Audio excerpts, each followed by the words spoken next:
In this video, I'm going to be giving you a brief overview of Android. So many of you have already interacted with an Android device at one point in time or another. But nonetheless, I just wanted to give you an overview as to what exactly Android is. And maybe some nitty-gritty stuff that you didn't necessarily know about before we start developing applications.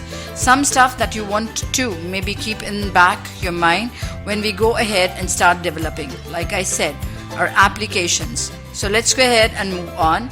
And so what is Android? Well, Android is a mobile operating system currently developed by Google. Android is open source, and that open source mentality is what allows HTC, Samsung, Motorola, all these guys to actually take Android and go ahead and modify, and that's why we have different versions of Android running on each one of those different hardware manufacturers, right? Because Google actually encourages them to do that. Google always allows lone developers to go ahead and modify Android and release that to people as well, right? All this stuff is encouraged by Google. That's what this open source mentality means. Great. So Android architecture is roughly divided into 5 sections: listing up Linux kernel, native libraries, Android runtime, application frameworks, and then lastly applications. So now let's go ahead and actually break down each one of those layers in our Android architecture. So our Linux kernel interacts with the Android hardware and contains all the essential hardware drivers. It also provides abstraction layer, or rather an abstraction layer between software and hardware. So this is the very basis of Android, right? This kind of as it says, the kernel, right? It's kind of a nucleus eventually. This is what everything else is built of. So our libraries are core proven libraries that handle specific types of data. Some examples include SQLite, Surface Manager, Media Framework, WebKit, and OpenGL. So these are kind of libraries that have been tested and person in other thing that Android has bundled with its operating system that we interact with, right? So for example, SQLite is a library that allows us to manage or interact with databases very effectively, right? Our WebKit that I mentioned allows us to render web pages in an efficient manner and all that kind of good stuff. OpenGL is used to render second and third graphics. Great. So let's move on. Android runtime and the type of Java virtual machine used in Android to run Android application. It's optimizing for low processing power and low memory environments.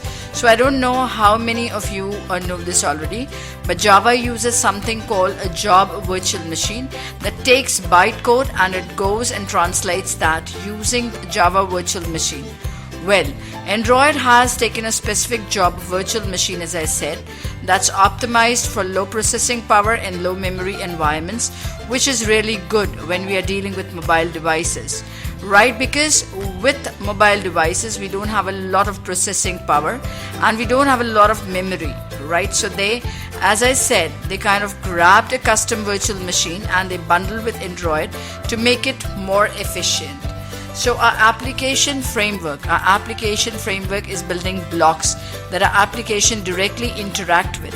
So these programs manage basic functions of the phone, such as phone calls and resource management. And these are the tools or the blocks that we are going to go ahead and grab and utilize when you are working with or building our application. So say we want to go ahead and make an application that deals with managing phone calls. Well, we go ahead and we grab the package for phone management that Androids include, or maybe we want to interact with the location right of an Android device. We go ahead and we grab the location package. Great. So that's what our application framework is. It's essentially these little bundle packages that deal with specific portions of our device. So lastly, we have our application. Our application are programs that utilize all the above to create new functionality for devices. So that's where we come in, right? That's where we go ahead and actually program specific functionality, which is later called an application. So now let's actually see how all of these things are visualized. So I'm going to move on here. So you'll notice at the very bottom, as I said, we have the Linux kernel. And the Linux kernel, as I said, interacts with all of the hardware, right? It provides a layer of abstraction with the hardware. So you'll notice that that's our lowest layer, right? That's the layer that all of the other layers rely on. And that's our layer that's in the red there. So right above that we have our libraries that we talked about, which, as I said, are libraries that have been proven and tested and are included with Android. So we have the OpenGL WebKit.